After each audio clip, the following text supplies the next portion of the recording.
Journalist महोदय, आपके channel से EPS 95 की मांग वाले जो दुखी हैं उनसे मैं आग्रह करूंगा, अपील करूंगा कि आप अपने बीच में से कुछ लोग जो अभी भी दमखम रखते हैं उनको सत्ता के गलियारे में लाइए। आहरा नेशनल पार्टी उन्हें टिकट देगी। आज महाराष्ट्र में, हरियाणा में, जम्मू कश्मीर में, झारखंड में, दिल्ली में चुनाव है। यहाँ पे अपने लोगों को जिताना होगा। यही जब आम आदमी पार्टी आई थी तो कांग्रेस ने कहा था कि जब लोकपाल लेना है तो आप सत्ता में आइए। उस चैलेंज को हाथ में लिया गया था और जो बहुत ही स्ट्रांग कांग्रेस की सरकार थी दिल्ली में शीला दीक्षित की, उसे उखाड़ बाहर किया गया था। आगे पीछे क्या हुआ उसमें बात हम नहीं करना चाहेंगे, आप बखूबी जानते हैं।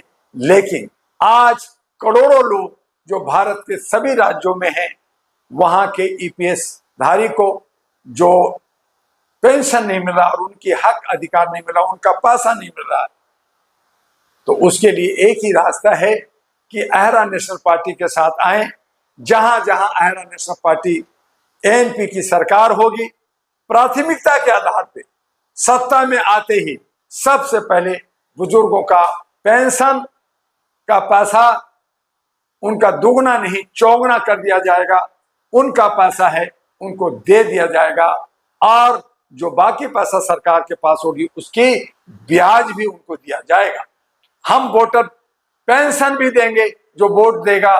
साथ में हम ये जितने भी लुटेरे ने हमें लूटा है, हमारे देश को लूटा है, हमारे राज्य को लूटा है, आय से अधिक पैसा जमा कर लिया है, करोड़ों अरबों रुपए का एम्पायर खड़ा कर लिया है, इन सब के पैसे चल अचल संपत्ति लूटा जाएगा और हम जिनके हक हैं, जिनका अधिकार है, जिनका जो धन है, उनको तक पहुंचाया जाएगा। पहुंचाने की बात कर रहे, किस तरीके से करिए ये व्यवस्था हो, क्योंकि सत्ता में पार्टी बहुत बड़ी है, किस तरीके से उसको देखिए। पार्टी कुछ नहीं होता, कोई भी पार्टी कुछ नहीं होता।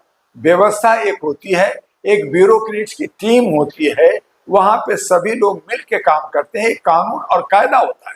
लेकिन कई बार जो बड़ा मालिक होता है, जो सरदार होता है, वो चोर हो जाता है, वो ज्यादा कुछ खाने लगता है और लोगों को सताने लगता है।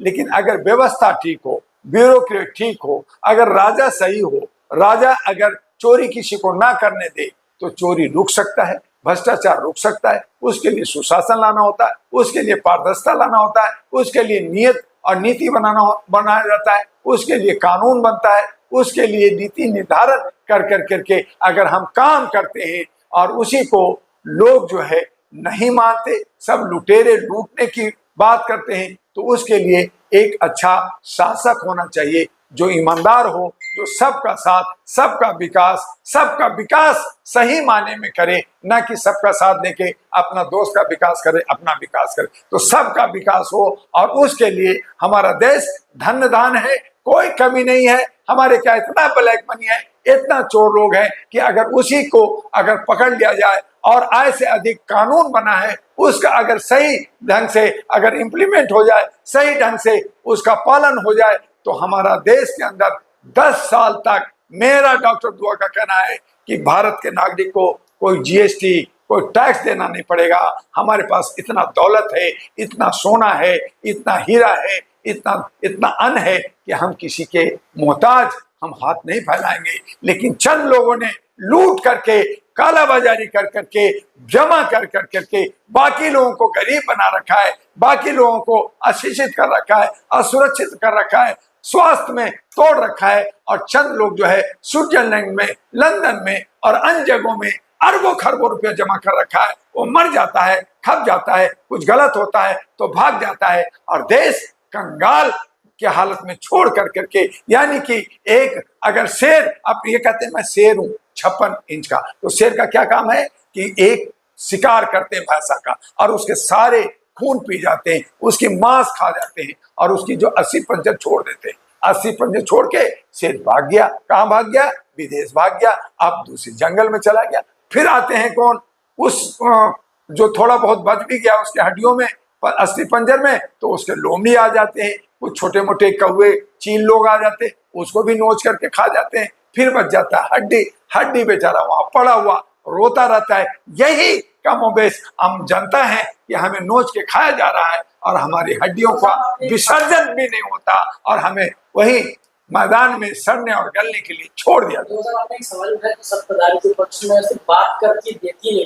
मोदी जी ने अशोक रावत से 2-3 बार मुलाकात की, तो क्या गारंटी कि अगर अशोक रावत की तमाम टीम डॉक्टर दुआ से मिलेंगे तो वो सत्ता में आने के बाद पहली करेंसी PS-95 पे ही बात करें?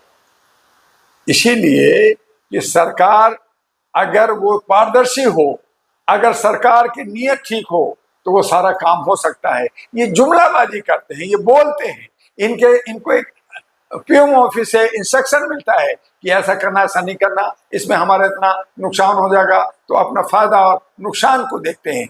आहरा नेशनल पार्टी एक मानवतावादी मानव मूल्यों का जनता का सरकार होगा, यहाँ पे लूट खसोट नहीं होगा और इसके लिए हम लोग शपथ पत्र भर रहे हैं, एफिडेविट दे रहे हैं कि अगर हम लोगों ने ये काम नहीं किया तो हमारी चल संपत्ति जब्त होगी, हमारी सदस्यता खत्म होगी, हमारी पार्टी बैंड हो जाएगा। तो क्या कोई चाहता है कि मेरा दुकान बंद हो जाए? कोई चाहेगा कि मेरी अचल संपत्ति जब्त हो जाए?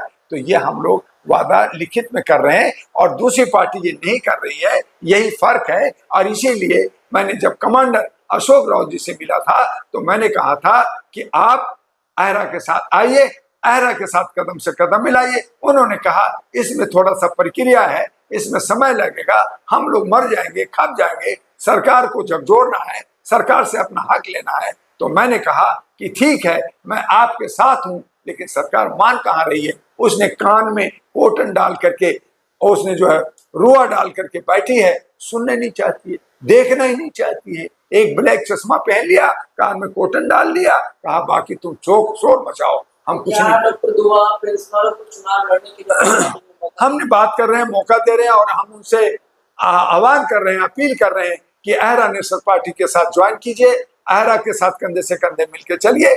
आपका पूरा हक और अधिकार जायज है और वो जायज मांग आपका आहरा नेशनल पार्टी पूरा करे।